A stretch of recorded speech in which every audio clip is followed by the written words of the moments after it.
யாரை சந்திக்க முடியாது? கதவை சந்திக்க முடியாது. பாவம் இருந்தால் யாரை காட்ட முடியாது? இயேசுவை காட்ட முடியாது. பாவம் இருந்தால் ஆண்டவரோடு கூட முகமுகமாய் நாம் சந்திக்க முடியாது. பாவம் எனக்குள்ள இருந்தா நான் ஜெபம் பண்ணிட்டே இருந்தேன். ஒரு வாரம் ஜெபம் பண்ணேன். 2வது வாரத்துக்கு மேல ஜெபம் பண்ண முடியலையே. நான் ஒரு வாரம் பைபிள் படிச்சேன், அதுக்கப்புறம் என்னால படிக்க முடியலையே. ஒரு 4 வாரம் நான் தொடர்ந்து ஆலயத்துக்கு வர நினைச்சேன், அதுக்கப்புறம் என்னால வர முடியலையே. ஏதோ ஒன்று என்னை அவ்வப்போது ஆட்கொண்டு இருக்கிறது, ஏதோ ஒன்று என்னை பிரச்சனை செய்து கொண்டே இருக்கிறது. அப்போ பாவம் செய்தால் ஆண்டவரை விட்டு தூரம் கொள்கின்ற நிலை, பாவம் செய்தால் ஆண்டவரை விட்டு நாம் கடந்து போகின்ற ஒரு நிலை ஏற்படுவதை இந்த ஏதேன் வழியாக அறியலாம். அதை நான் இந்த இடத்திலும் கூட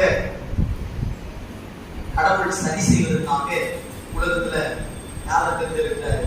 மோசேவை தேர்ந்தெடுக்கிறாரு, நியாயாதிபதிகளை தேர்ந்தெடுக்கிறாரு, ராஜாக்களை தேர்ந்தெடுக்கிறாரு, ஏன் தீர்க்கதரிசிகளையும் உலகத்தில் ஆண்டவர் தேர்ந்தெடுக்கிறார். எதுக்கு?